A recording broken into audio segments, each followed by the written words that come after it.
Greetings, travellers, and welcome to Tales of Adventure, the show where Dungeons and Dragons, improv, and storytelling join together as a ragtag band of misfits on a quest to fight evil.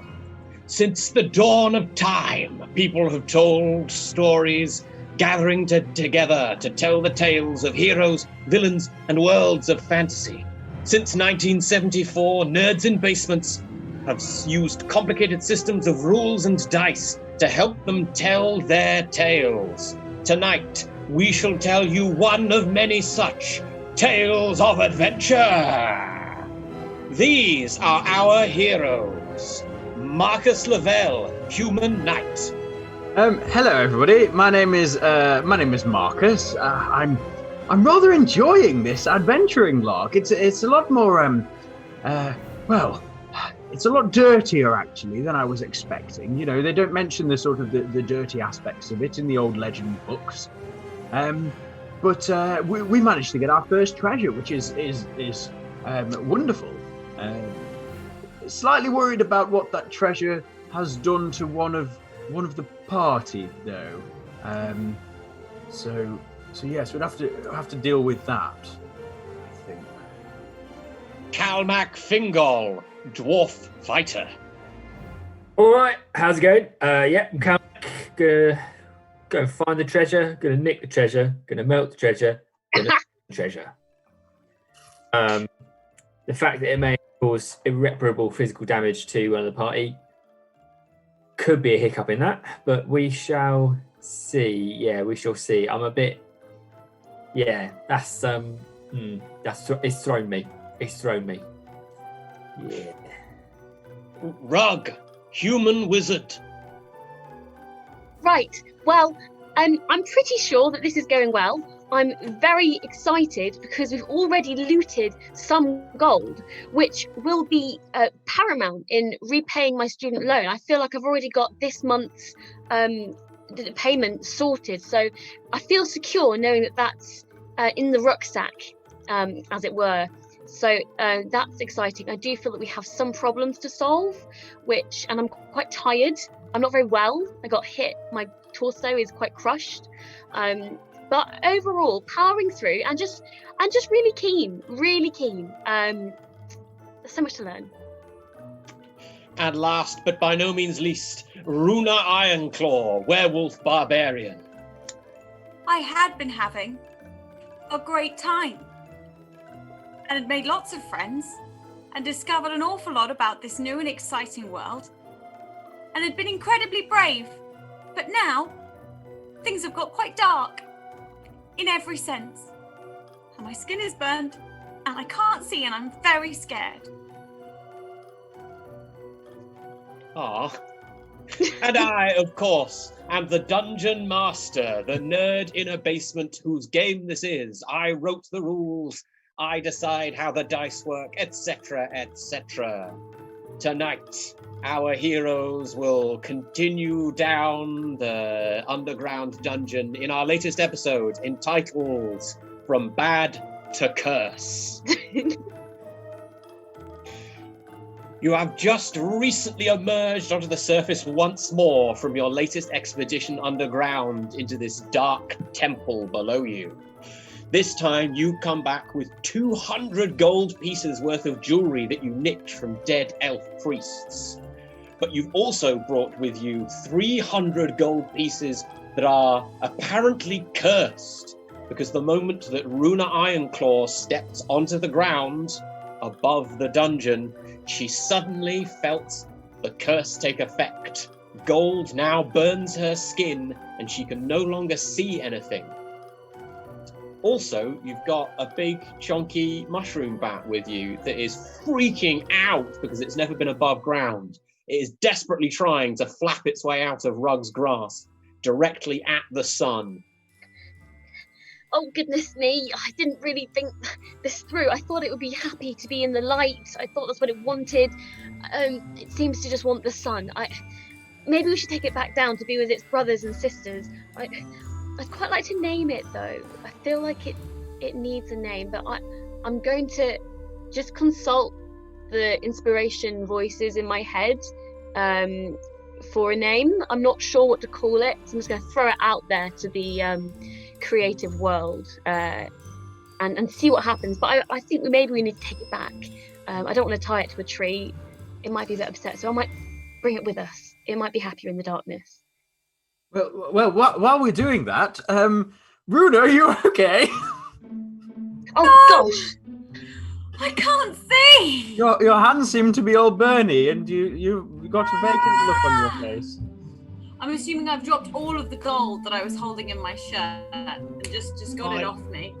That's a safe assumption, yeah.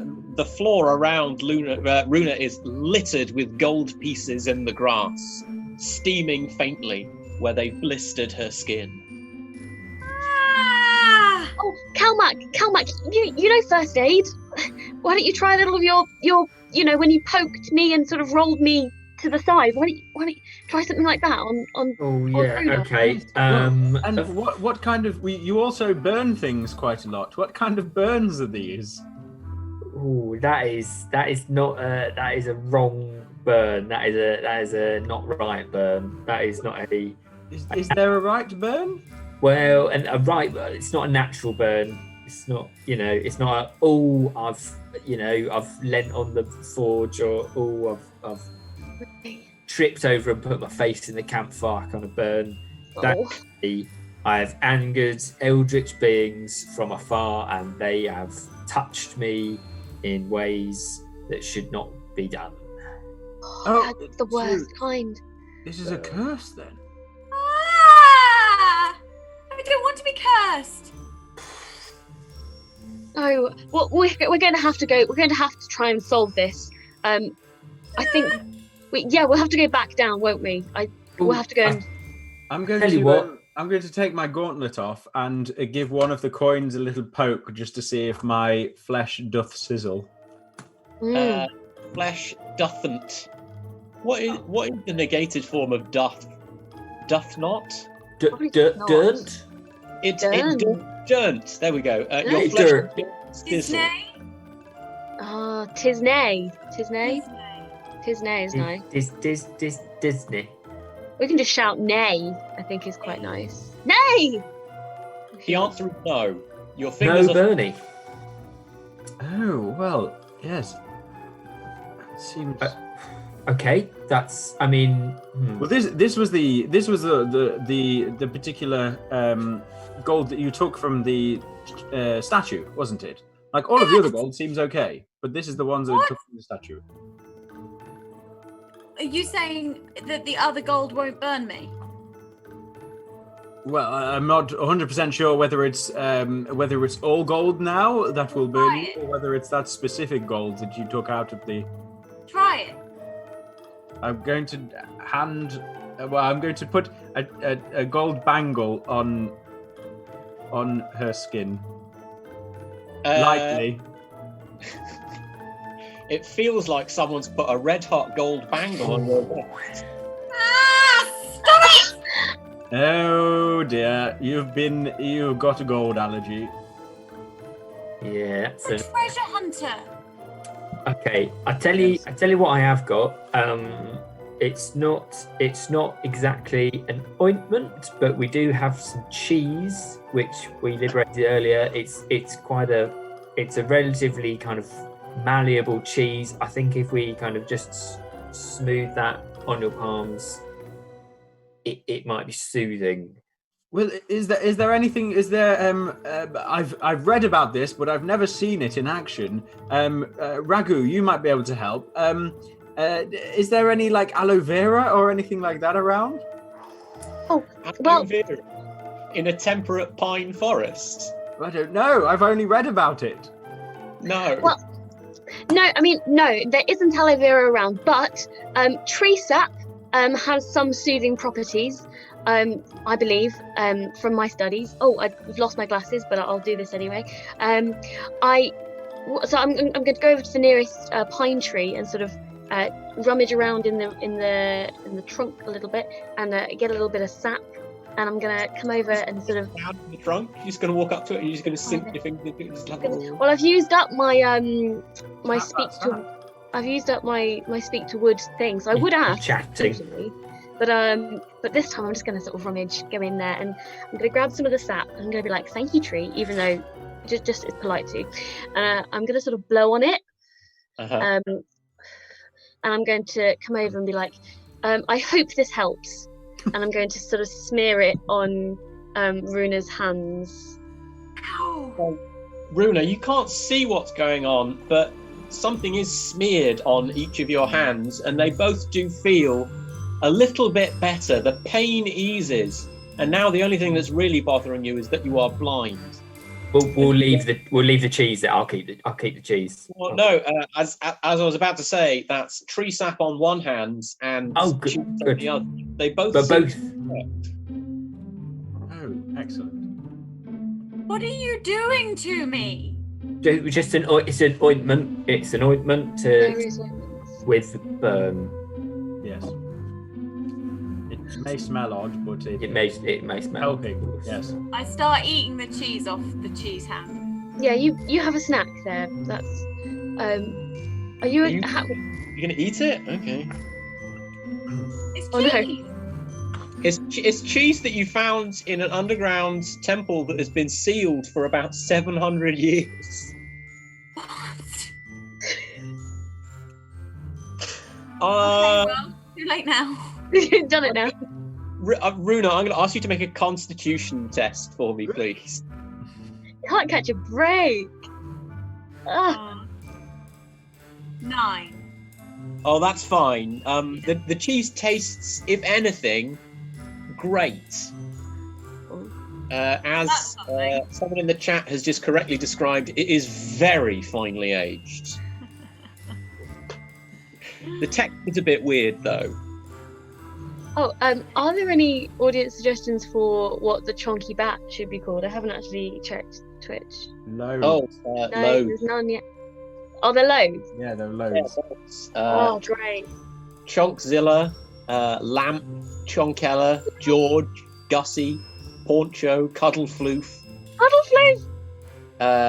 What I think must have been a swear word because it's been asterisked out. It wasn't even a swear word. It was honky de chonky. Honky de chunky! Oh my gosh. I really like lamp because I think it goes with like the lamp rug thing.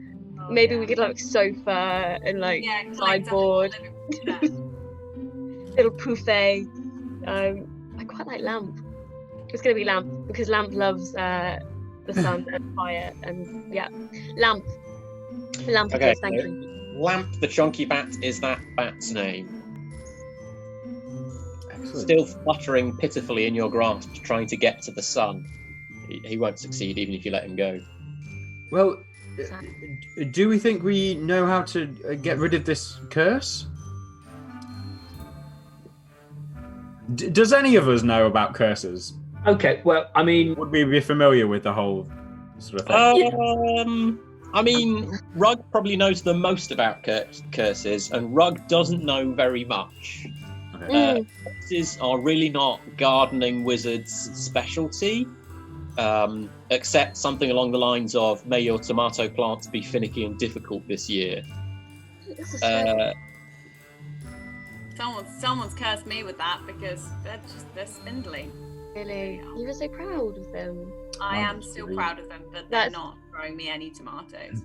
I'm really healthy. Be proud of them, whatever they do. My peas are doing well. Great. Other wizards might know better. Wizards who have like cursing as part of their repertoire. Okay. I relay this. For an To the- animate.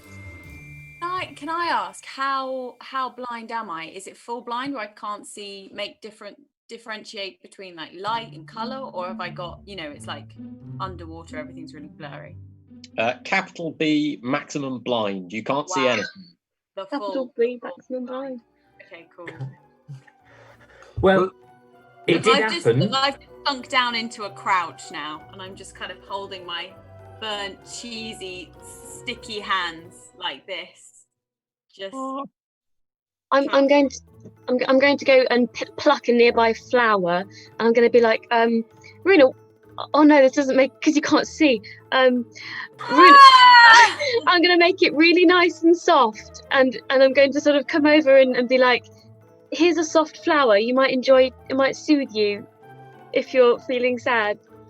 Rug's not very good at this. Are you holding it out to me? I'm sort of putting it in your hands, and I'm like, this might be nice. It's quite soft and soothing. Well, my hands are like partly horrifically burned, partly covered in old cheese and incredibly sticky tree sap. So Yeah. It Yeah. couldn't get any worse. I think it doesn't make the hugest impression on me, if I'm honest. No, it doesn't do much, but that's garden wizardry. So Marcus at the moment is thinking that we've got to put this cursed stuff back. So he's going to gather the picnic blanket from his fancy picnic meal and get all of the cursed stuff in there and to sort of tie it into a little bag. Okay, so you got a bundle of cursed gold. Nice. Yeah. Well, I say we've got to go back in there. There's also those two rapscallion types that we informed to go down there and then didn't hear anything from again. And also, I think we've got the. I'd really like to figure out that corridor with the elvish runes on. Yeah, the room. And personally, I think there's something we can do with that table. Yes. I think we should go back down because I think that's the only place that we can help Rúna with her curse, get more gold for melting and other things. Yes, of course. And other possible benefits. I think we should. I agree. I concur. And well, we can't leave Rúna up here, so No. I think we're all going to have to go back down. No. Maybe we should form like a bit of a chain. What? Sorry. Yes, Maybe well, we should. Yes, there was a dance we used to do in the ballrooms that everybody got involved in when we used to put your hands on the hips of the people in front of you, or the person in front of you, and somebody put there, and we used to do a line down and snake down. Nobody enjoyed the dance, but everybody did it. So I think maybe we just do that, like a mini conga line. Conga? How interesting. Yes, Why- yes. A funny name. Yes, old Pelvanian Huh, why would everybody do it if nobody liked it? tradition. Gosh, what a Yes. strange bunch. That is tradition all over, isn't it? So if you're heading back down and you're doing it in a conga line, is it the same order of march as previously? So Marcus, Calmac, Rug, then Rúna? I will go first and lead said conga line. Two things. Number one, Rug.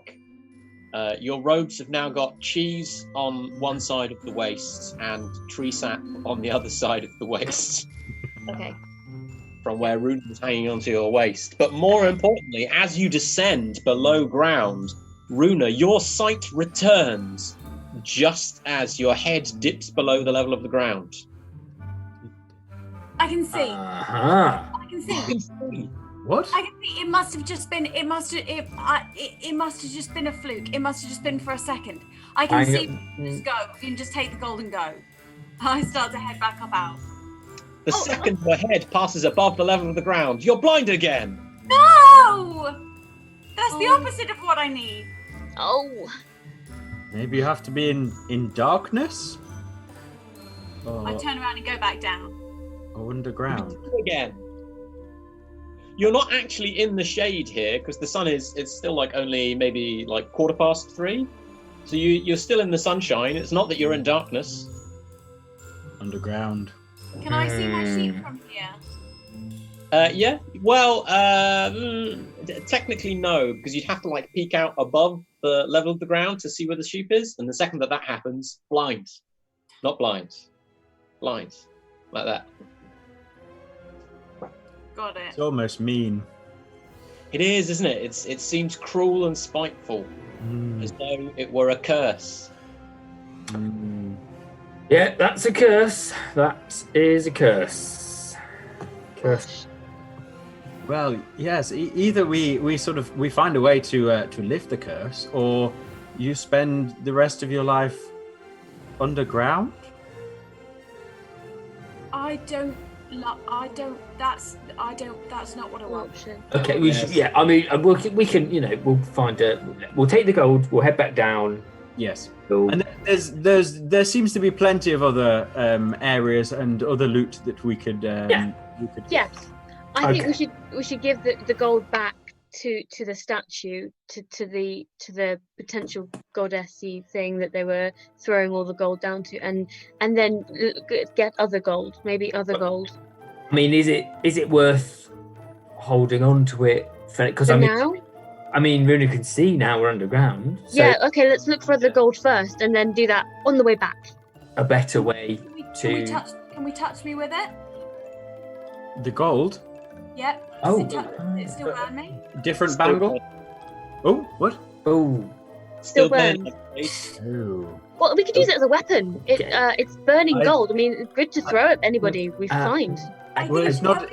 Oh no! Oh, it's only Rúna. Yeah. Is it that burns? I think it'd be useful. We need all hands ready for pillaging the treasure. I'd say we go down and put it back in the bowl. Okay. Well, it's easy enough to make your way back down through the room with the big pits that connects to the underground lake, through the secret passageway, past. I suppose you take the table with you as you go, right? Yes, I'd like to have the table above us as for when the chonky bats start attacking at the from above. We can have a shield. Nice, that's pretty clever.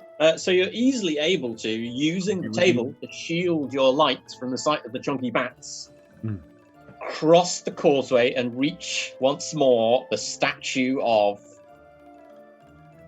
Phosmora, elven goddess of darkness and gold, and the underworld also. She's standing there, big bowl in one hand, the other hand raised up. And you get the feeling that the statue is looking down at you with a sense of extreme disapproval. All of us. I mean, did all of you? I assume that all of you went just because otherwise nobody's carrying. Like it's a bit much to carry a table between one person. yeah. Speaking of carrying, I've let go of. I mean, I'm holding on to Chonk Bat because I've done the conga with one hand. Yeah. But it's really struggling, and I'm feeling like I might let go. Guys, Lamp is really struggling. Do we think it's okay to let the chonk go? You've got a torch there, haven't you? Lamp is trying desperately to flap in the direction of the torch. I'm really struggling to hold on to Chonky Lamp Chonk Fluff. To be honest, I wouldn't. Yes, maybe I don't know. Do you want to stay on the side, On the bank, away from that? We'll come back, or depends if you want to keep the little. Well, I've got a little length of rope, so I'm just going to just tie the foot of the chonk, and like a little balloon, just gonna have a little, just gonna tie its foot to a little bit of rope, so it's like a little balloon. I think that's easier. And I'm actually going to then tie that to my my rucksack, so I'm hands free. So I'm gonna, yeah. You've just got a chonk just attacking you. No, he kind of flaps in the direction of the torch, and when he can't reach it, he kind of just settles to flapping in circles around your head rug. Okay, I quite like it. Yeah, it's quite nice. It's quite soothing. I suppose. So you're standing at the foot of this statue. I mean, Big blanket full of cursed gold. Statue looking down at you. I mean, I guess we put it in. Like, if somebody else puts it in, does that lift the curse on Rúna, or does she have to put it in? It has to be Rúna. I'm gonna. Yeah, let's make it. Yeah, let's make sure it's Rúna, I think. Yes. It's in my picnic blanket, so it shouldn't burn you. I'm gonna walk across the causeway gently and go up to the statue and look at it and say, "Sorry," and pour it all back in.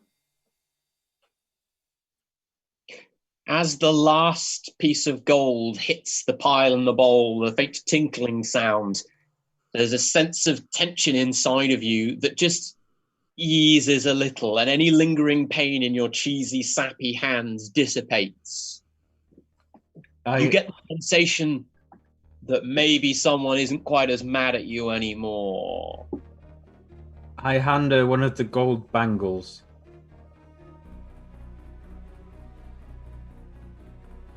To Rúna or to the statue? To Rúna. See if it sizzles anymore. It does not sizzle. Back in business. That was Amazing. easy. Let's just hope you can see when we go back up. Yeah. Yeah, hope it's lifted all the way. Well- Where to now, then? The statue, by the way, is just kind of sitting there, but now it seems kind of faintly expectant, maybe? I'm just gonna add the bangle. You're going to add the bangle? Yes. As like interest, you know, we maybe took it on loan. Sorry for your time. Mm. Thanks for our mistake. Here's Yeah. something that we stole from one of your dead acolytes. Here you go. So, Rúna, you still feel some kind of a tension on you, like the way that you can tell when you're being watched, a prickling sensation on the back of your neck, but this time it feels kind of positive, maybe like someone is pleased with you. Doesn't feel too bad, feels kind of nice. I'm like, someone give me another bangle. I'm onto something here. What is it doing? Do you think we get a blessing instead of a curse if we add to it? I don't this know. is I just really love approval. So Well, you've done well already. You've done really well. You have to. You've done Yeah, no, excellently. good job. Good job. Brilliant. And you found a sheep? Excellent. Maybe you have to go outside again. sorry. Maybe you have to go outside again to see what it does. Okay, I'm just gonna. Seeing as we seem to be able to just zip in and out of the whole thing. Well, now we've got the table. Yes. You say that, but just tell me what you plan to do. Just walk back Should up we- the stairs and see if I can see when I go outside. Is that what you want to do?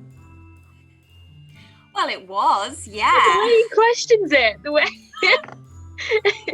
Okay, you're able to make your way back up with no problems. I'm just, every time you spend like about 10 minutes in the dungeon, I have to roll for a random encounter. And it takes maybe 10 minutes or so to go up and down the stairs and round all the things and climb up the things. You can make it back to the surface and you poke your head out, Rúna, and you can see the beautiful sunshine, the trees, shaking trees. In the distance, Flossie the sheep and Rupert the horse seem to be having something of a standoff. They're staring at each other with a slightly blank look on their faces. Oh. Well, I'm satisfied. Let's go back and take some more gold. Yay! Lovely. Let's do it. Once So we'll go back to the more, chamber. down in the octagonal chamber where you were attacked by the deadly stone statue, the chat is asking like a Wild West standoff. Possibly. An alternate interpretation would be they're not sure if they're going to kiss or not. Oh. It's tense. Whatever. Whatever it is, we're going to find Tension. something when we go back up there. The last time. Flossibly, yeah. Possibly! Oh, On the bottom layer, the entire temple is as silent as the grave. You've heard and you've seen no sign of anyone else anywhere in the temple. Before you is the gridded stone floor, each square marked with a different letter in Elven script. You've got a table that you took from the kitchenette upstairs. What are you doing? Okay, now you know when you see people doing like the fitness training, and they push the little sled along and look whoa, to get buff. Yes. I think we do that, and then let it trigger all of the tiles in front of us because none of us read enough Elvish to do it properly. Okay. So I mean, you've not really put much effort into deciphering it. But I mean, don't need to. You know, engineering trumps intelligence. Okay. Well, They say. Engineering is famously at odds with any kind of intelligence. Yeah. Yeah. Well, I asked if it was if it spelled out anything visibly, and if we could read that they were letters, and if you could spell anything out with them, and I thought the answer was no, not really. Well, you couldn't tell anything previously because you don't read Elvish, although Marcus can decipher it with a bit of work because of historical studies. But now that you've seen some other things in here that have got some Elven writing on them, you do recognise one of the characters in the first row. What? One of the characters from the amulet you found on the priests. Is it a? Like, do you think it, could possibly link to being a P? Well, I mean, it's not quite the same as that because, like, the Elven language doesn't use like the Roman alphabet or whatever it's called. What is the alphabet that we use called? It's called the Roman alphabet. Oh, yeah. Well, it doesn't use that, but yes, it does. You reckon that you could step across the whole grid, spelling out Fosmora. Well, seems to be all anti-table all of a sudden. Guess we better do. Well, we never know when we're going to need it. We might need it through this, past this chamber. There we go. So hang on. So we're taking the table with it. How are we? Of course. Carrying the table. I've got it on my head. How big is the table? I mean, the illustration is about right. It is maybe the legs are a little bit short because it was a dining table that like maybe 3 people sat at. That's good. I shall put it on my head. I mean, it's great that you can carry it. What do you mean you're going to put it on your head? You're going to balance it? Yes, I'm going to balance it. Because when I was young, Mummy used to make me go to lessons of how to walk properly with perfect balance, and so I'm going to channel those lessons. Obviously, we used books back then. You had to have lessons in how to walk proper. Yeah. So have you never noticed how fabulously I walk? Were you not? Could you not walk when you were born? Did people in your area not know how to walk? You didn't kind of pick it up. Because I picked it up quite quickly. The quickest in my village. Well, no. Of course, we know how to walk, but then there's walking, and then there's walking. You know. Do you mean there's walking and there's running? No. I think that's what he means. I think that's what. Yeah, maybe. Dancing. Yeah. Striding. I know how to dance. Striding? Do you mean striding? I did. We just did a conga. I know how to dance. Well, since you've got a table on your head, Yes. I'm very impressed. Should I do some hopping? Well, you want to go first? Please. I'll give it a go. Okay, can I have the bangle and I'll read the Amulet. match up the yeah. Oh yes, it's the little amulet. It's the amulet. Yeah. Okay. Go and have a little read of that and okay. Out of interest, we noticed before there were some little holes that looked like it might go outside. At what height in the walls are they? Various. Various. It's like a smattering of holes all over the place. Once again, illustrators got it bang on. They're not all at one height. Like what kind of amateur dungeon design do you think this is? Okay.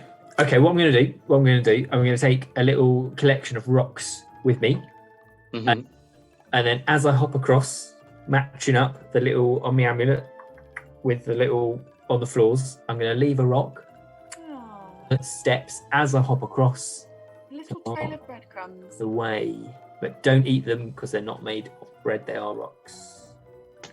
Okay, as you put your foot on the tile marked with the first character from the name on the amulet, it descends about half an inch with a slow grinding noise, and then there is a deep, resonant click. Nothing else happens. Same happens every time you step on one of the tiles marked on the thing. It stays depressed, and there's a deep click sound. You continue across until, as you step on the very last tile, there's the click again, and this time it's echoed by a louder clang from further down the corridor beyond the edge of the torchlight. I'm assuming that Marcus is holding a torch because that was what was illustrated, and Graham's been really on it so far today with illustrating things exactly as they happened. Yes, somebody let me borrow their torch. Thank you. In the picture, you had a torch, so yes, I'm sure you had. Yes. There was a deep clanging sound. However, no darts, shootouts, and you are not hurt at all, Calmac. You're just fine. So is he now in the corridor? You're not What's in the... over the other side, old boy? Old boy, old boy. Well, he can't see because it's dark. He hasn't got any light. He's just got rocks. It's dark. It's dark. It's dark. It's dark. You have a tinder box, do you not? And... Oh yeah. I tell you what, I'd like one of my torches and have a look. Okay. Yeah, all right. In the flickering light of your torch, Calmac, you can see that the corridor extends for about another 6 meters ahead of you. There are 2 doors on the right-hand side and 1 on the left. But at the very far end is a large pair of iron double doors engraved with various intricate engraved with engravings, you know, depicting what appears to be a pantheon of various deities. One of them is recognizable as Fosmora, the one with the hand and the bowl, you know, cursed at the end of the last episode. Now pretty chuffed with Rúna. Who knows where that's going? The door itself is hanging very slightly open.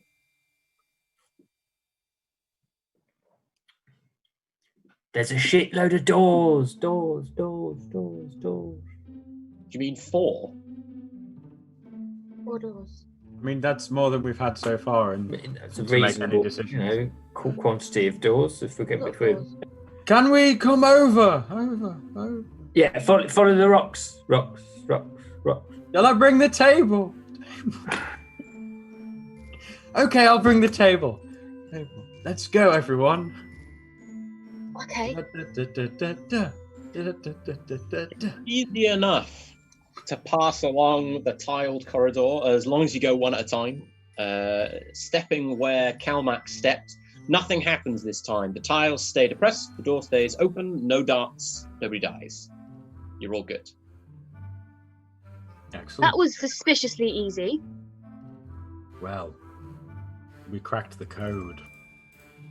So we've got 2 doors on our right and 1 on our left, and 1 at the far end, adding up to 4 doors. Unless a double door counts as 2 doors, then it's 5 doors. I think you count them by the number of entranceways rather than the number of actual. The literal. I think I'd still call it a double door. You still call it a door, wouldn't you? Can I check the first door on the left? Check the handle. Have a listen. There's only 1 door on the left. The door just pushes open easily. And you can see inside just a small square, what looks to be an antechamber. There's a wooden bench against the far wall, and on the walls are slightly faded murals depicting what looks like cloaked figures, now recognizable as the elven priests, 2 of whom you found the dead bodies of, in what looks to be a dark room flipping coins. You're not quite sure. But there is also a door on the left-hand wall. Another one. This would take you to the west. To the what? The west. So we've got a door into another door. Shall we have a look at the other rooms as well and see what's in? Yes, let's in have a those? peek inside. Let's see what's there. Yes, I would like to go to number 1 on the right, please. Number 1 on the right. You open the door, Marcus, and you find shelves. It looks as though it was a store cupboard. It holds the long, decayed remains of various, like, temple shit.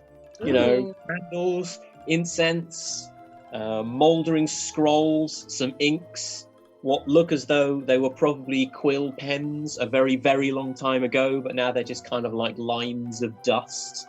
Okay. But also, slightly oddly, there's a bunch of bags about the size of an apple, and each of them is sealed with wax. You could hold them in your fist like that. Oh, excellent. It's Well, cloth bags. what? Sorry. Cloth bags. How many? They, If you stop to count them, there are 23. Do they jangle when I jangle them? yeah, they're very heavy. They're like medium heavy. When you shake them, they make kind of like a soft sound, like as though they're full of earth. I'm going to. Oh. Yes, I'm going to open one up and see what's going on. That's It's the full of spirit. dirt. It's full of dirt. Yep. Not ash, just dirt. No, just dirt. Can Oh, I okay. examine the dirt and just see Yeah, if this is probably your vibe, Rúna. I'd quite like to, and I'd also like to look at those scrolls. I'm very excited by the room. I love the organisation of the shelves. I love the whole aesthetic. I'm very hyped about this particular room. I see myself spending a lot of time here. So I'm going to look at the. I'm going to look through the dirt. I'm going to see like see if there's anything magical on the dirt. So I'll do the scrolls first because they're much less interesting. These scrolls are just blank scrolls. You think they're probably just spares for when people need to write things.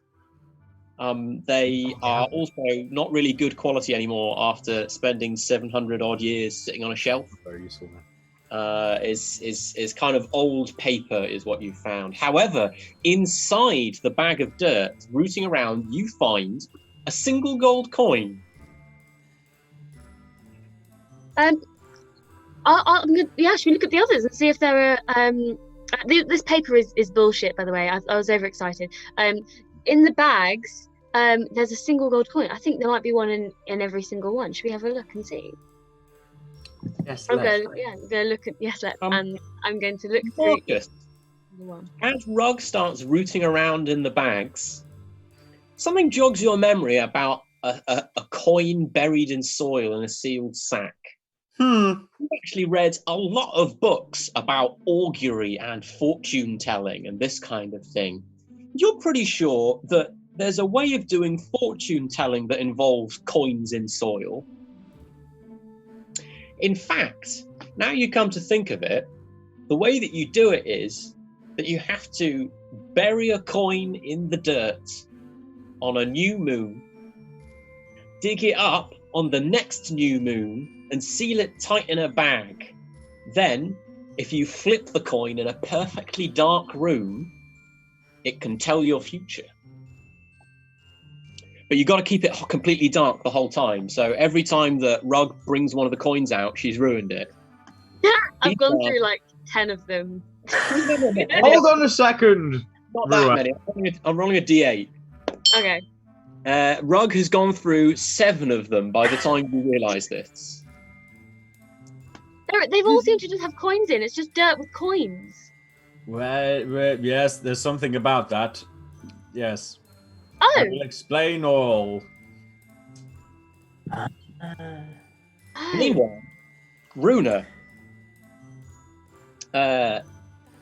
you, I don't know if you overheard any of what Marcus is talking about, but through the door on the left is a perfectly blank room with nothing in it at all, but it is very dark. Is that, wait, hang on. Oh, is that the room beyond the room that with the... The room beyond the room with the murals has Alright. nothing in it at all, but it is very dark when the audience is... I'm gonna run back into where they are and just go. Come on. I'm going to grab 2 of the bags that have not been damaged. Yeah, me too. Yeah, I'll put a couple in my pockets. I'm going to look at the murals. I'm going to be like, oh,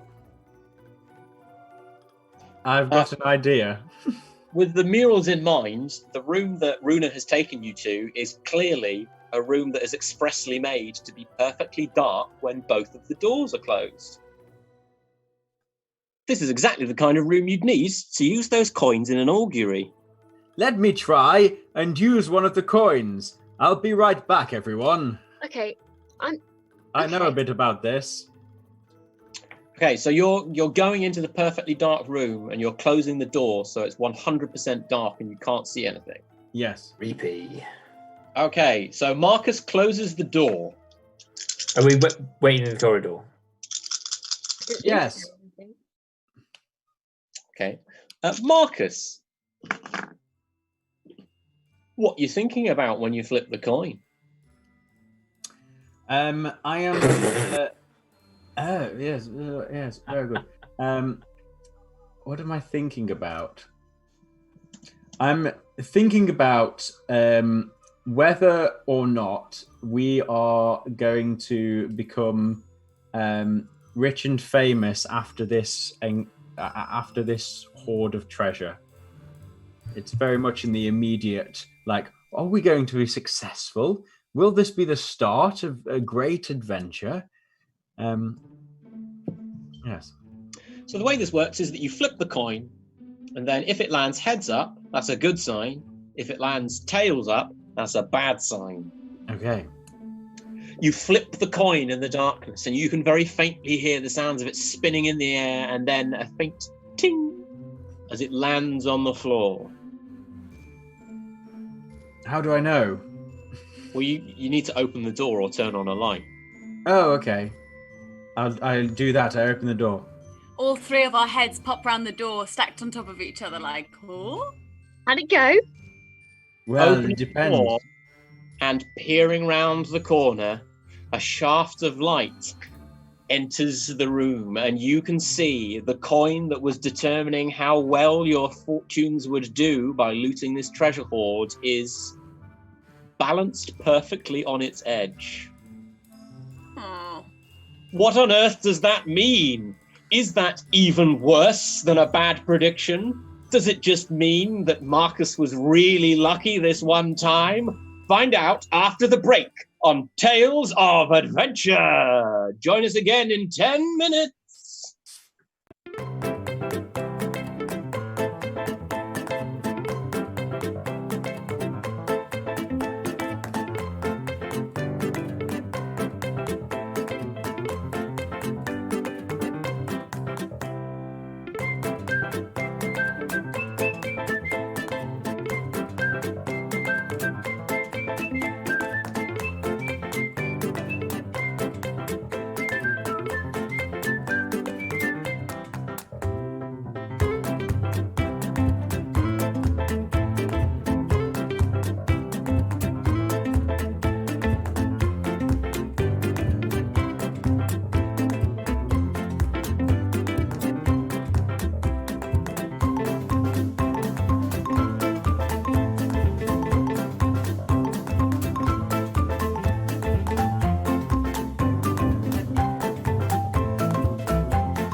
Welcome, travelers, to the second half of tonight's episode of Tales of Adventure.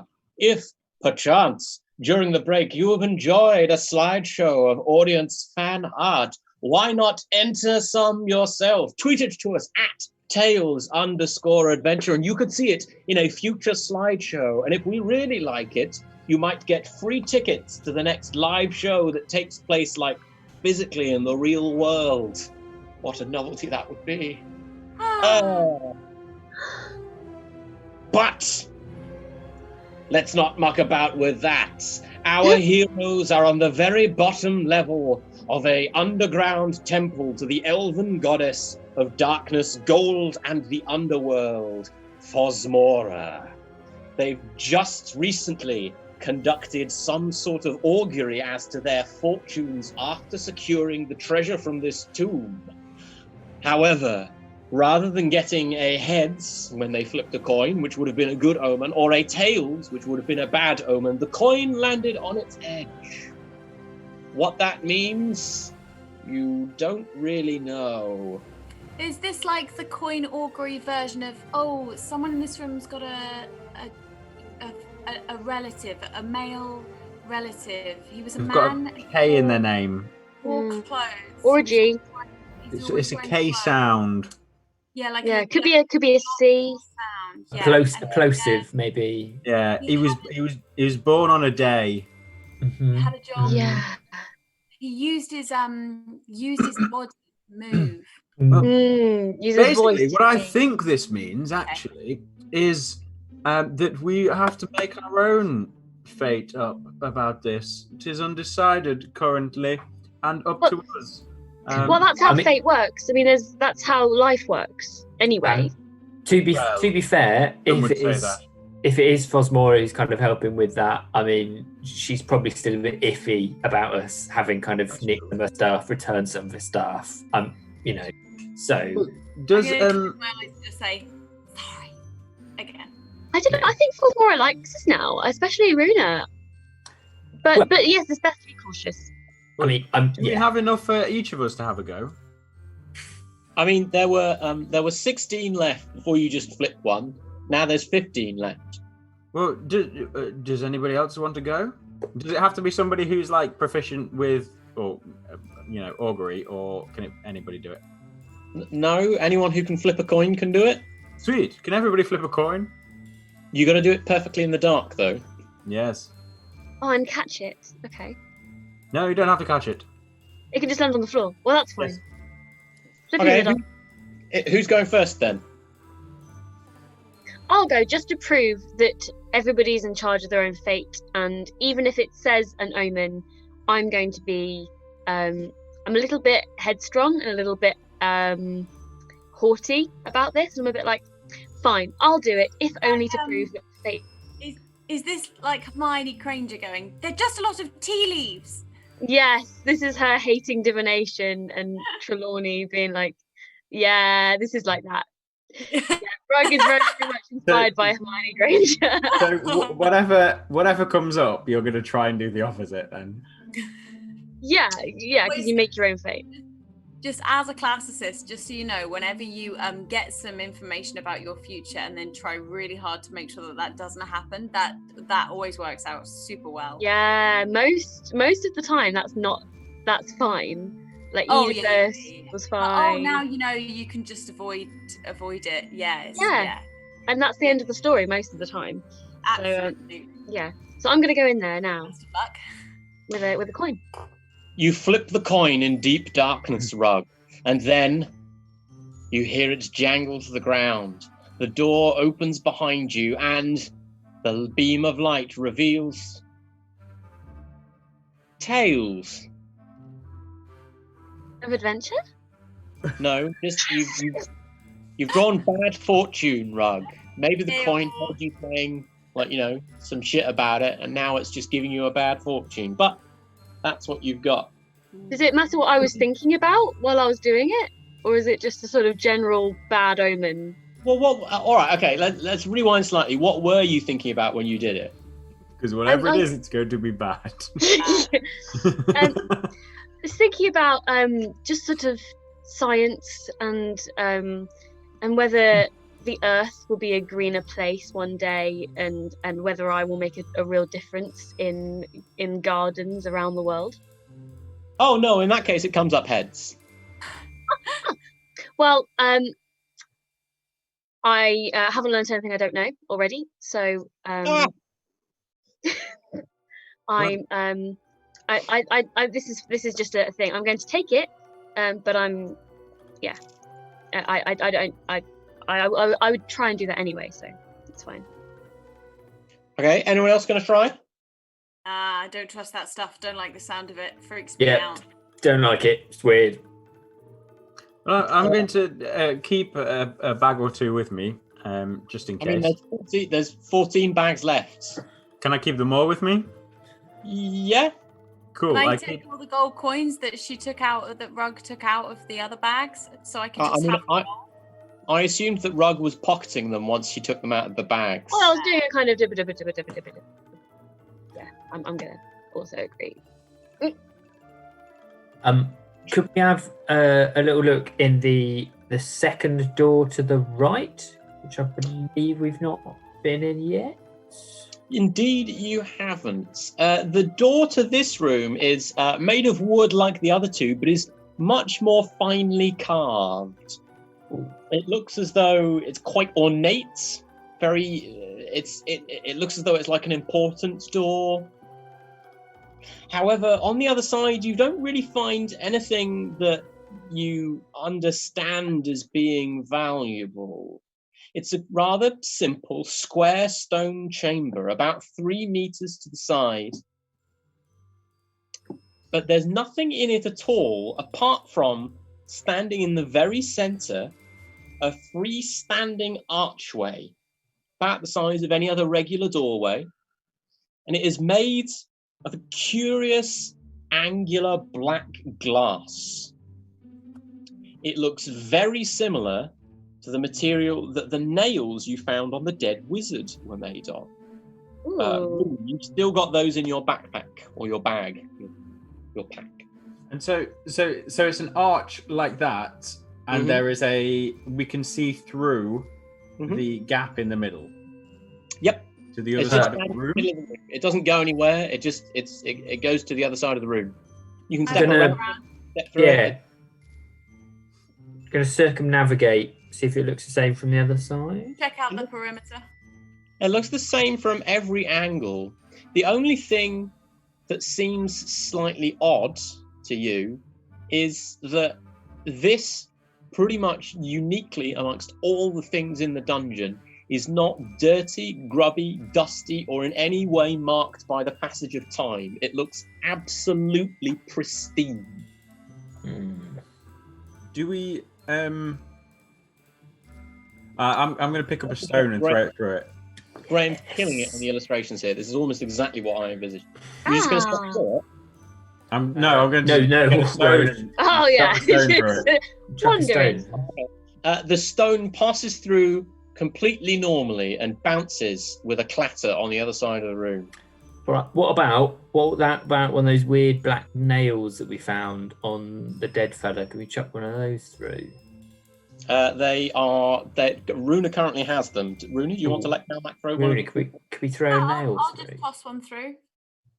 Okay, it sails through the archway completely uneventfully and tinkles to the ground on the far side. What about the chonky bat? Oh, Rúna, do you mean you want Lamp to go through the archway? You want Lamp to go through the archway?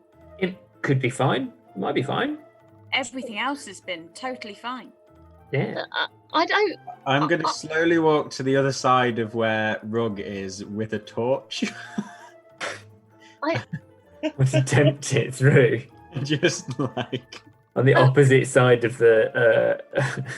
Looky, look, Rug, he wants to go. He likes it. Go on. I feel this is my little joy that I have discovered. I don't feel that I'm protesting, but Lamp is definitely going through the archway. Like that's definitely happening, and I'm like with my shoulder, like, hey, you stop that! But it's going through. Lamp flies through the archway, and the rope stops him just mere inches from Marcus's torch flame, and he flaps, but nothing weird or magical happens with the archway. Oh, come back here, Lamp, you naughty little Well, chunk. I'm just gonna walk through it. Oh, okay. Hang on. I got what I needed. Oh no. Nah, nothing happens. I'm just rolling dice to mess with you. It's just the sound. It's so terrifying. Okay. Well done. What? I mean, goodness. What? It's just. I'm going to do. Shall I do some magical inspection to see if it's. Yeah. Magical? So after say 10 minutes or so, investigating the archway using your occult know-how, to the common outside observer, this looks a bit like Rug kind of kicking it a bit, maybe licking it, touching her forehead to it, scratching it a bit. Yeah, but it's a much deeper mystical investigation using senses that the rest of you couldn't possibly comprehend, because she's a wizard and she's very important. You can determine that it's not magical right now, or at least not very magical right now, but you think that this probably could be used for a very powerful magical effect. Sort of like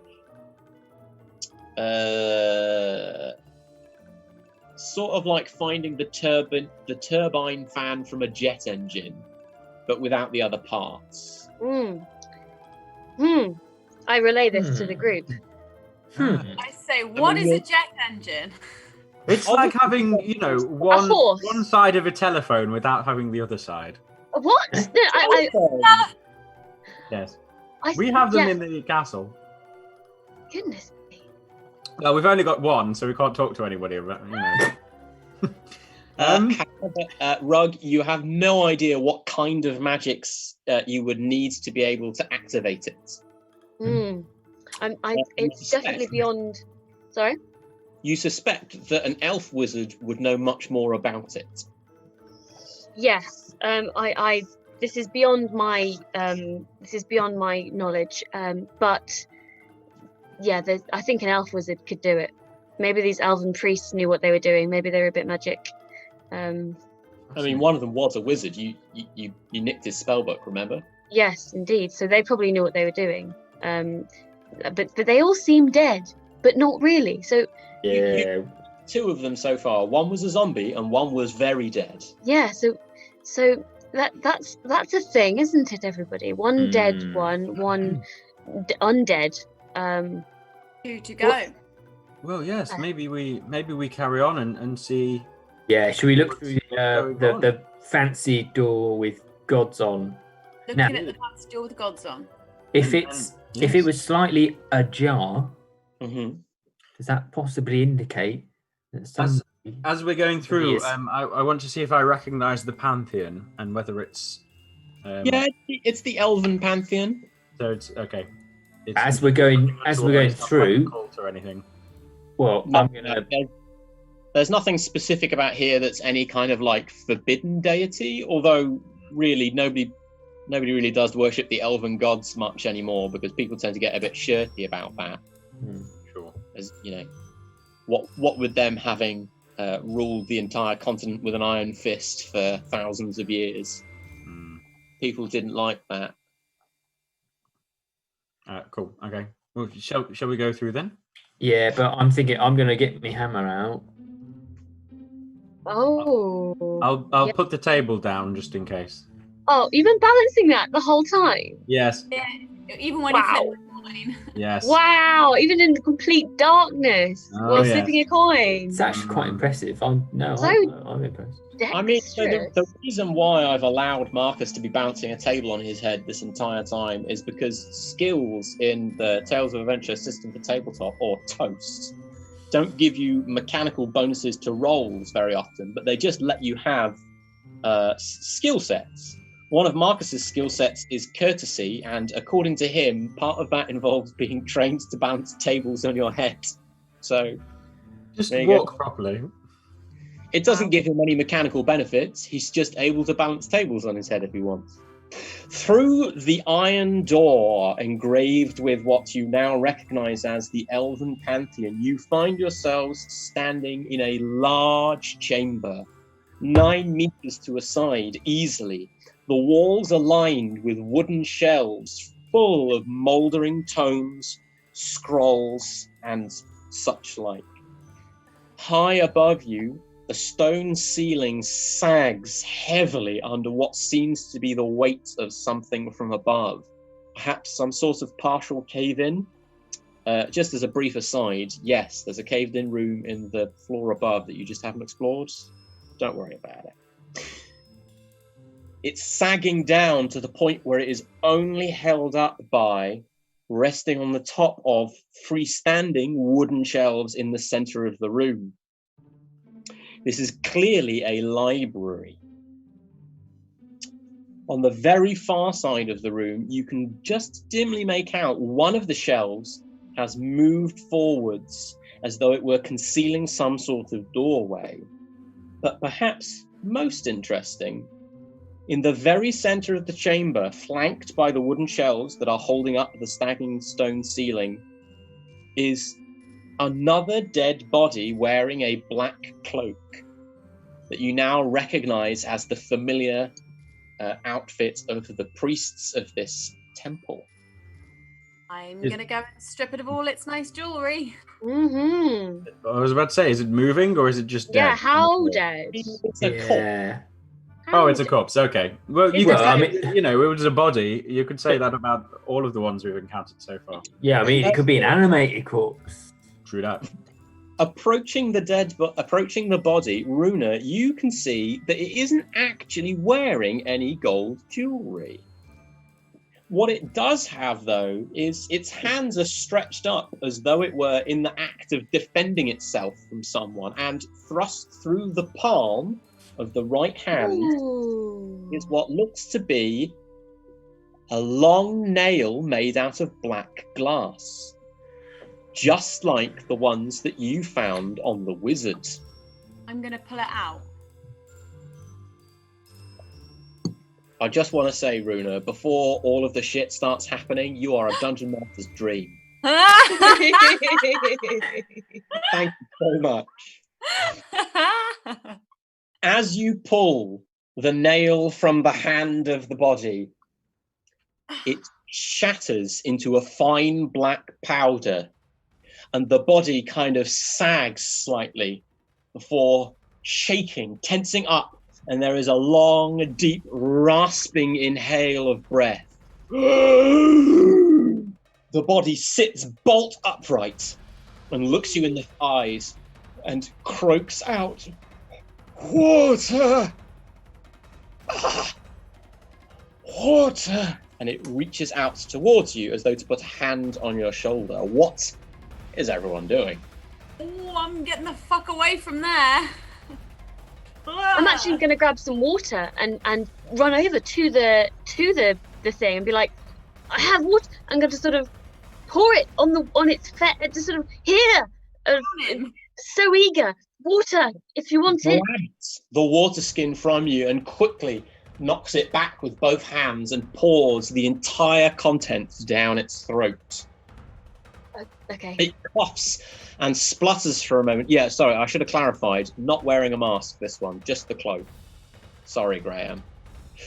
And it sputters for a moment, and then it looks up at you with an expression of gratitude on its fine elven features. Now that he's stopped shaking and drinking, you can see that this is an incredibly handsome elven man. He's wearing just the simple black robes that you recognize from the other priests, and he looks up at you with piercing blue eyes. Hello. He says, he looks at you for a moment, considering, and then, "Ah, yes, I remember. Thank you very much. Who are you? And what are you doing in the temple? Hello. I'm Ragu, Rag, and it's short for Ragalendi. Very noble. It's lovely to meet you. We're all learning. We're on an archaeology expedition, and what did you just remember? Were you dead? Were you really dead? He coughs as though embarrassed. Yes. On the subject of dead, you wouldn't happen to have found anywhere in the temple the body of 2 other elves wearing robes like these? A lot of gold jewelry? No, not with a lot of gold jewelry, but we did see bodies around. Black cloaks, possibly wearing masks? Yes, that's the chaps. Splendid. That is excellent news. I trust... I don't know how long I've been down here, but I trust that my people are no longer in charge on the surface. No, yeah, there was a huge Yeah. rebellion. I'm really sorry. You're no. I mean, and that is history now. So, yeah, I think you might have been here a while. Yeah. Have you been here like 700? Himself to his feet, and he pulls himself up to his full height, which is pretty bloody tall. He's a very lanky, skinny, even for an elf, who are typically tall and slender. Well, you need offer me no apologies for that. I was not much enamored of my kin back, well, when I was alive. Presumably you're here for treasure, gold, wealth. Knowledge as well. Yeah, and knowledge. Smiles when you say knowledge, Rug, and he gives you what you can only describe as a sort of beaming look of you feel like you've impressed him a little bit with that last. Oh, we seek knowledge all the time. I've been to university. I'm a wizard. A fellow scholar of the arcane arts. Well, allow me to introduce myself. I am Corvier. I was once a priest here, but that's long past now. That's Corvier with an R at the end rather than an A. Like, Corvier. Corvier. Welcome to the Temple of Fosmora. It's a very lovely. Nice temple. Really nice. Yeah, Mr. Corvier. Really, Needs doing up a little bit. I think in the 700 years that you've been down here, or more, maybe more than 700 years, that it's gone a bit crumbly. Yeah, still in the top 5 temples I've been in. This is our first temple. Yes, it's in the top. How delightful. Well, unless there's anything I can do for you, I would very much like to get out of here. I've been stuck here. He glances down at the floor where he was lying just moments ago for a very long time. I just, would you mind asking, one handsome fella to another? Because signing up to this chap who is possibly 3 times my height and trying to be cool about it. I'm not Blustering a little bit. It's fine. Like he's 3 times as tall and maybe 20 times as clever, but he's only twice as tall. All right, yeah, exactly. He's only twice as tall. Whatever. And he's not that much cleverer than you. You're pretty smart. This guy's just really smug. So we did spot a bit of a dodgy black-looking arch next door. Do you mind telling us what kind of stuff you're up to with that? Just out of interest, archaeological, obviously. Knowledge. Gateway. You are seekers after knowledge. Well, he frowns. To tell you the truth, I'm not sure either. I don't know how much you know about our empire in its last days, but I know a little. there's much that we forgot as time went on. At the height of our power, no rebellion of lesser peoples like yourselves. I mean no offense, but it was true. No rebellion of lesser peoples could have overthrown the elves at the height of their power. But decadence is a terrible thing. Much knowledge was lost. The archways were part of that knowledge. I would like to continue my studies into it and others of its kind. Do you remember? I mean, or has it been forgotten? How you got a nail made of funky black glass in your hand? Ah, no, I remember very well. Thelwyn's put it there, one of the other priests. He didn't like my opposition to what we were doing at the time. You see, I was something of an outcast in elven society, or I became so. My studies were forbidden. And, Horrible. well, he knew that he couldn't successfully kill me, so he just kept me imprisoned within my own body. That's what the nails do, you see. Sorry, old boy. There you are. Forbidden studies? What did you do that was forbidden? He gives you a broad smile and he shows you a lot of his teeth. Necromancy. Right. Why? Are you so small-minded as my fellows back then? Would you attempt to do me harm merely because I seek knowledge you deem beyond the pale? So in this world, just as a clarification, in this world, that's like, is that frowned upon? Is that legit illegal? Is that what's... I mean, it varies by place to place.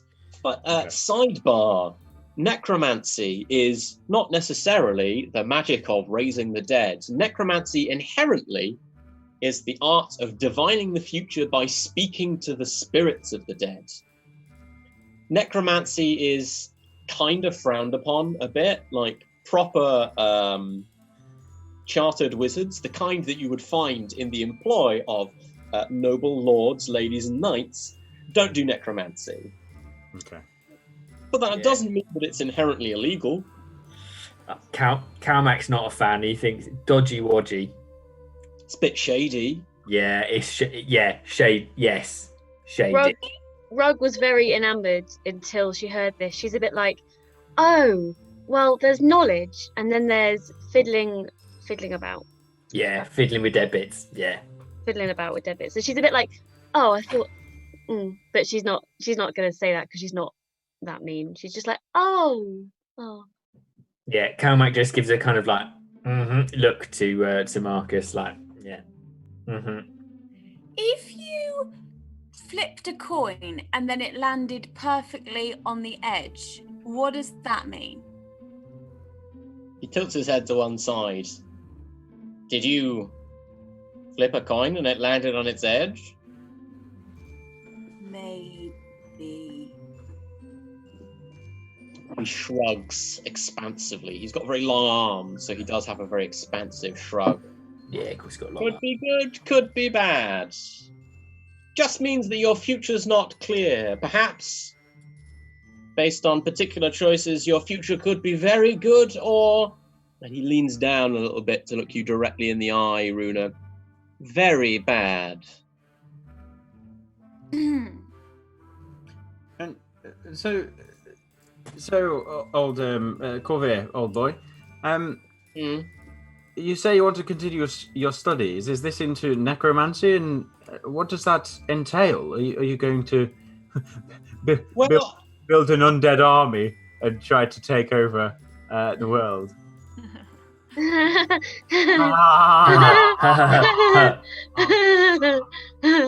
Nothing so gauche.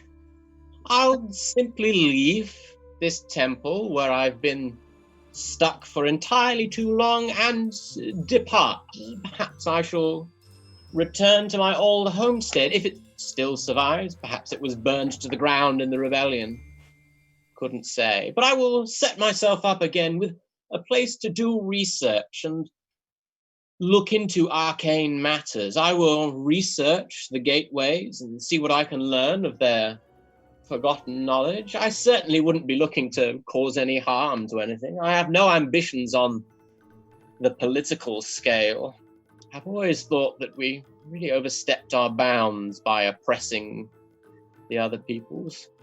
Why conquer lands that you wouldn't be living in yourself? A waste of time. Excellent point. What does Rug think of this guy? Does she think he's a massive, like, charisma, confidence trickster, or is she like, yeah, everything he's saying is true? Like, how does you don't get the impression that he's lying to you. Like, he fairly obviously is not telling you everything because, you know, he's a wizard, and wizards like to hold back lots of information to appear mysterious and powerful. But, like, you don't think he's directly lying. When he says he doesn't want to hurt people, you think that probably broadly that's true, although he might have a slightly wonky definition of either hurting or of people. Well, best of luck, Corvair. I hope you'll be I hope you'll do well. Marcus, why don't you give Corvair your telephone number in case he ever comes across a telephone? Because you have a telephone. Well, you have a telephone, don't you? I'll give you the PO box. Yes, if we do that, and then we can keep in. Yes, well, then we can keep in touch, and then if we come across any more of these gateways, for example, or come across any more information about them, then maybe we can share some knowledge. And I love talking about wizardry. We could talk about wizardry one day, but I also, best of luck and congratulations on your arm span. Well then, if there's nothing further I can do for you, I will take my leave. Please, feel free to take whatever you should like from the shelves, or, and he gestures where the bookshelf is canted open to reveal a secret door, or from my old laboratory. I shan't need any of that anymore. Good day to you all. And unless any of you want to stop him, he strides off back the way you came. Bye. What an odd fellow. Yeah. With very long arms. Yes, I saw that. Yes. You see the arm span. I'm good. I think he keep an eye on that boy. I'm going to look at the shelves though, and look at the books, and look at the scrolls and things. I did, by the way, give him my PO box. Mm-hmm. I'm going to go and have a peek through the door into the laboratory, just kind of poking around the old bookshelf there. I'm going to have a look at some of the books and see if there's anything interesting in terms of historical legends or treasures or anything like that involved. I'm mostly looking for spells and shit. So, tragically, Rug, none of the books here are spell books. You find no spells. There may well be some treatises on arcane theory or occult lore, but because you don't read Elvish, it's very hard for you to tell. Marcus, you don't really read Elvish either, but you can decipher it with a bit of careful study. If you're willing to spend 10 minutes or so here, you're able to fish through the tomes on the shelf, which are obviously all Elven. Mm-hmm. You can fish out ones that you think might be quite useful. There's a couple of tomes of what you think are histories of the Elven Empire, which might tell you some various things. And there are a couple of books on arcane theory that Rug might be able to use. There's lots of other tomes as well that might be worth something to a book collector. Might be worth a considerable deal to a book collector. But there's not a tremendous amount that is immediately obviously valuable to you.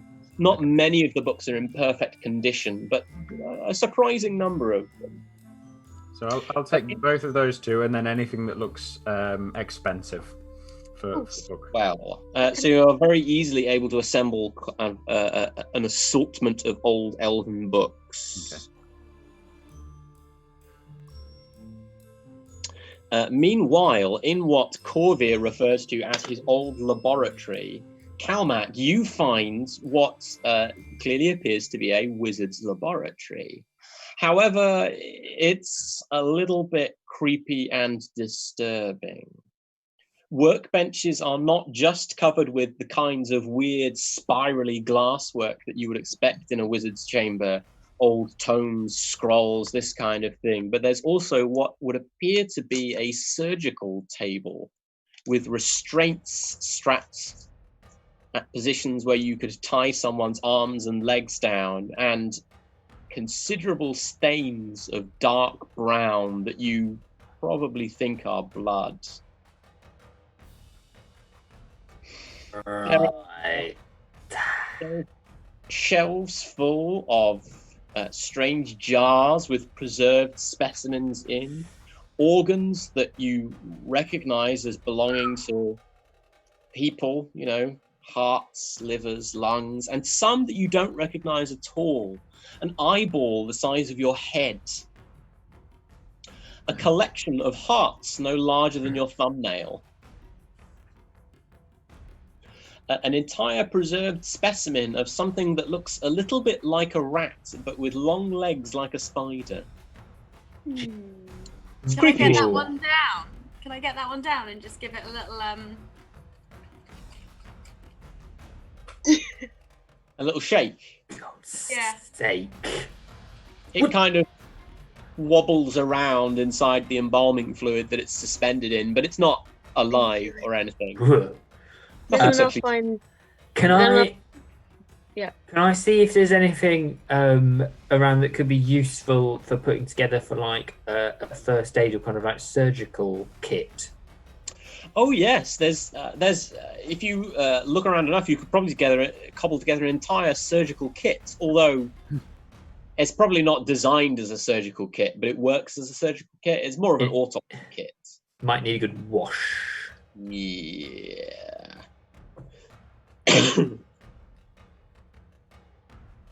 But there's plenty in here that you could loot. Well, there's plenty in here that you might be able to sell for value.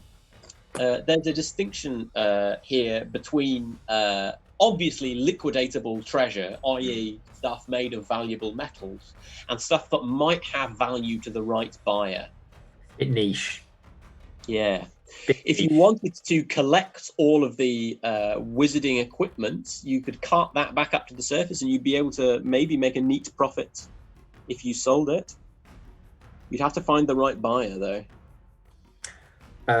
I mean, will we have enough? How much space if we're going to put it on Rupert the horse?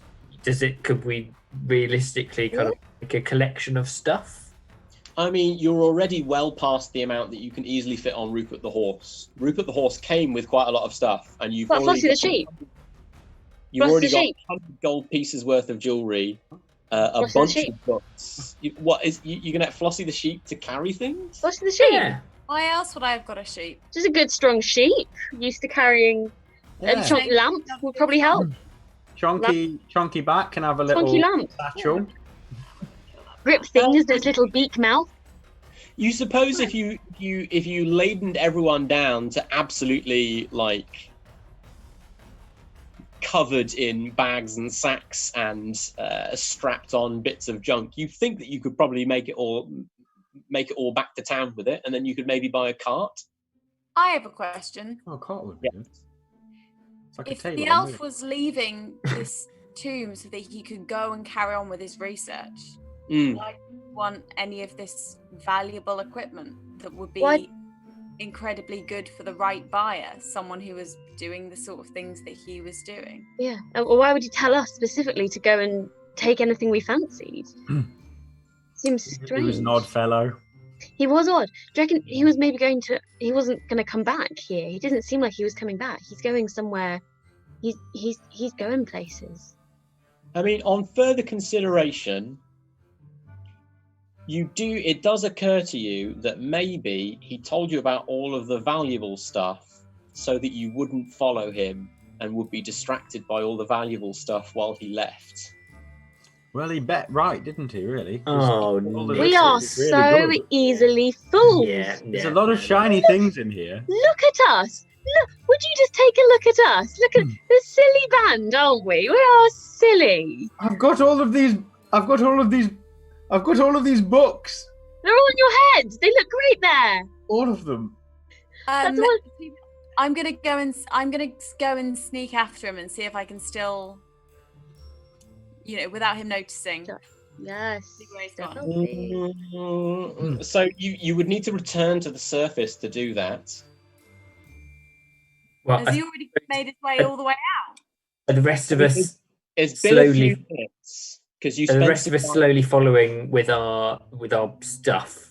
Is Rúna kind of going a bit quicker to try and sneak up after him, and the rest of us? You don't have to follow me. I don't think I've told anyone I'm leaving. I think I'm just going to go after him. Has he already made his way entirely out? A little bit of time has passed. Yeah, you didn't tell me you were following him at the time, so I'm going to fiat that a couple of minutes at least have passed while everyone else is searching through books and stuff. Yeah, I'm still taking 10 minutes to do that. Surface. You can make it to the surface quickly enough, Rúna, but unfortunately, you don't see any sign of Corvair on the surface. What about Rupert? Oh, Rupert's still there. Floss is still there. And the stuff? Weirdly, they're still staring each other down in what looks to be the exact same position. What? I'm just going to shout, "Kiss!" and then go back underneath. Do they react to that? They do. They both look over at Rúna with a faintly embarrassed look. Oh, sheepishly.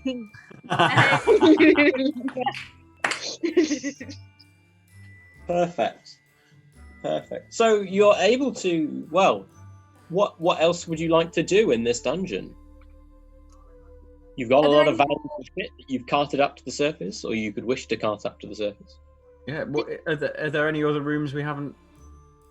Well, on the first under. There's loads you haven't explored. However, I will tell you that the more you explore, the more you find rooms that have already been stripped bare and looted thoroughly.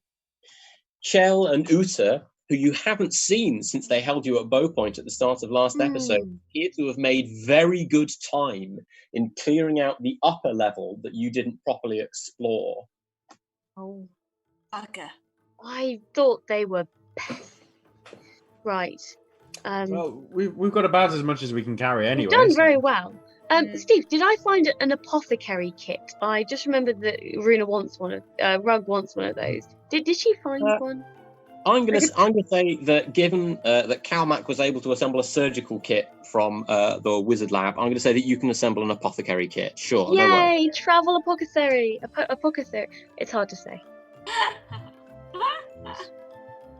So as you cart your belongings to the surface and you begin the slightly long, arduous process of strapping everything to Rupert the horse and Flossie the sheep, all the books, wizarding paraphernalia, bags of golden jewelry, copper utensils, 14 specially prepared sacks full of earthen coins that you can use to conduct auguries, all of this.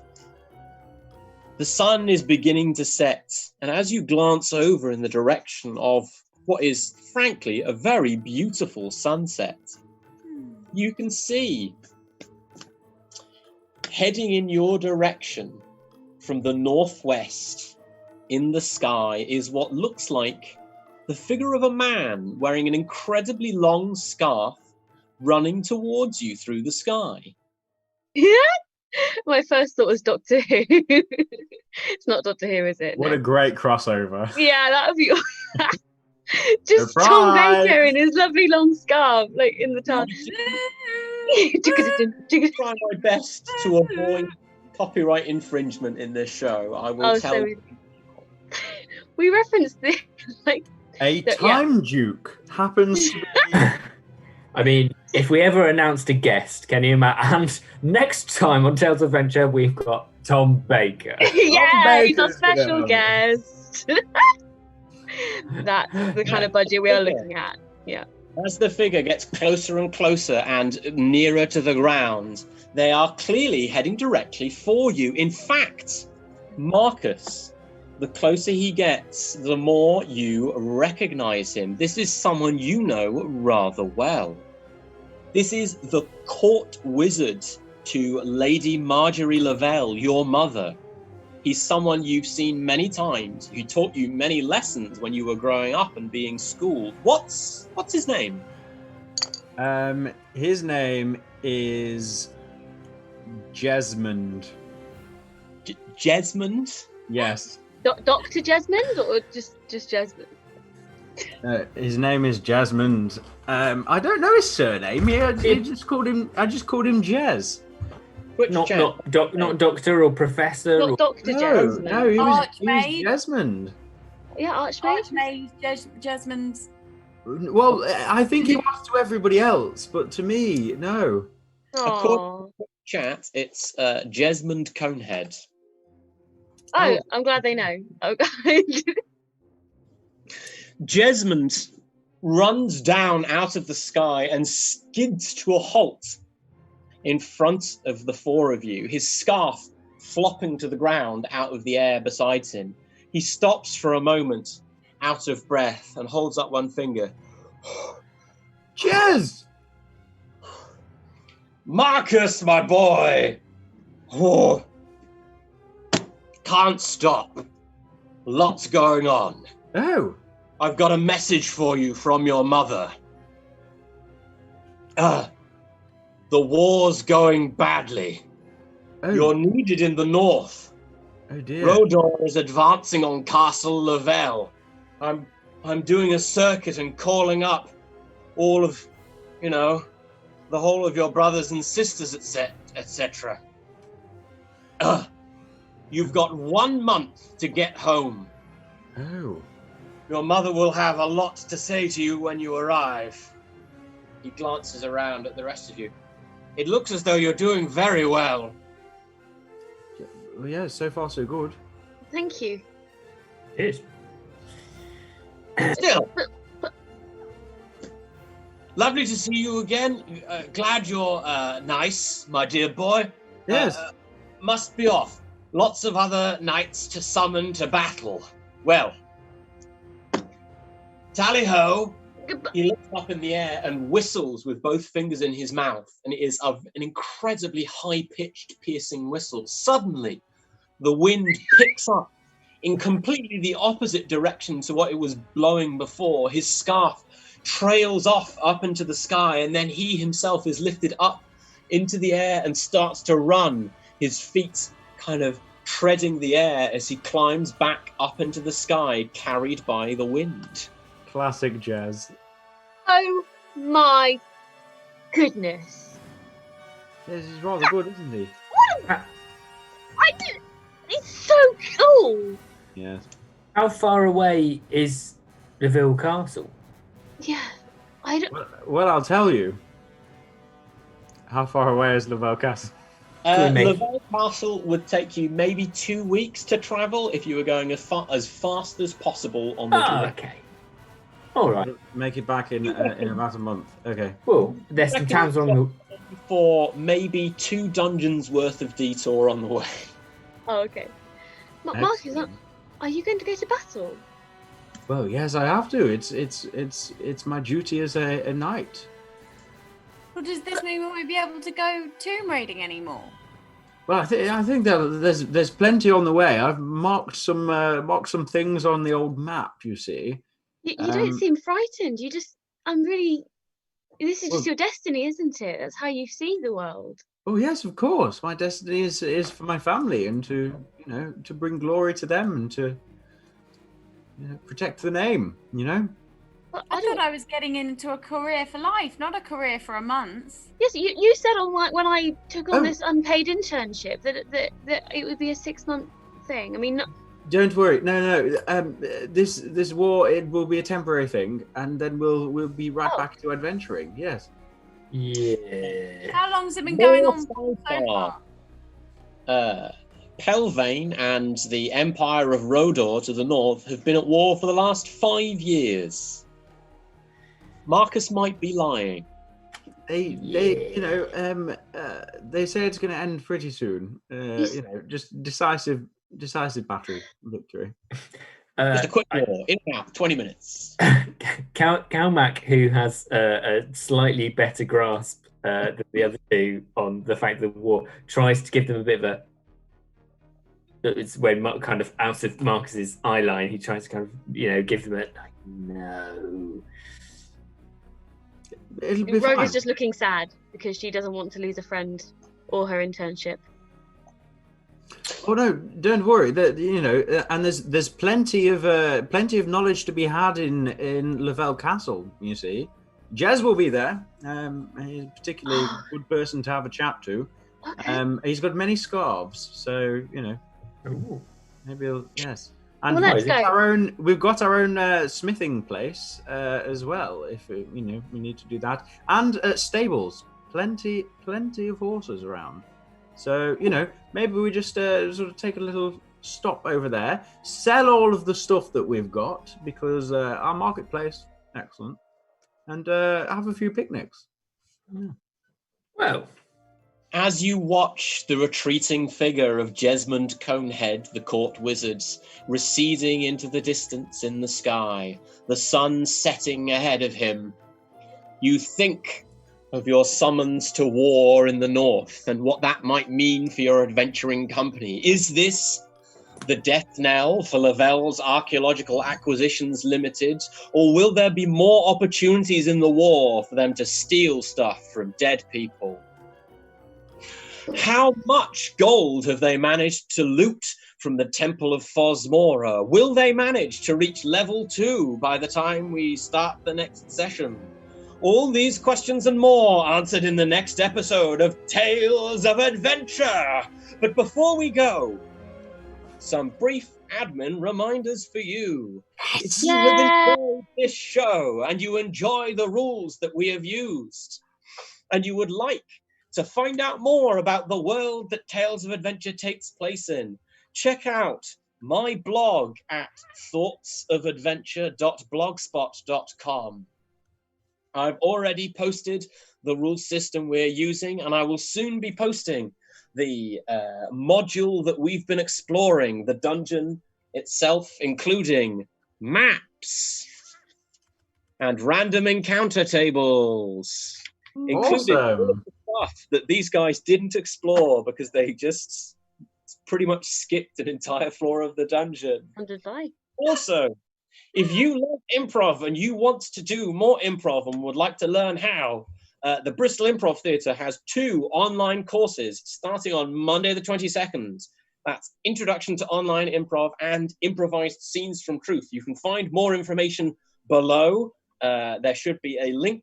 And if you have enjoyed my funny things and the funny things of Rúna Ironclaw, you can catch us tomorrow night in You've Got to Be Quizzing Me, which is a quiz show about absolutely nothing. Yeah. I think that's all the admin. Have I forgotten anything? Audience art competition again. That's it. Thanks, everybody. Yes, thank you very much. Bye.